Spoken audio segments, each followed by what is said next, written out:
एक मुलगा नेहमीच्या वेगापेक्षा 5/7 पट वेगाने चालत गेल्यास 12 मिनिट उशिरा पोहोचतो, तर शाळेत जाण्यास त्याला नेहमी किती वेळ लागतो? आता बघा, आपण असं करू, नेहमीचा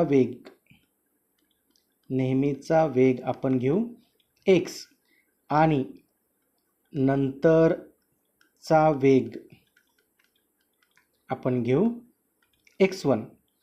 आता काय म्हटलंय? नेहमीच्या वेगापेक्षा 5/7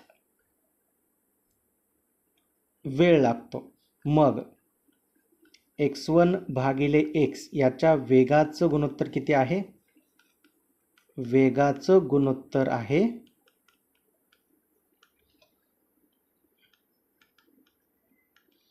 5/7 आणि वेळेचं गुणोत्तर काय येईल? मग वेळेचं गुणोत्तर याच्या उलट असेल 7/5. तर वेळेतला फरक किती दिलाय? 12 मिनिट. 7 वजा 5 किती? 2. 2ची किंमत किती? 12.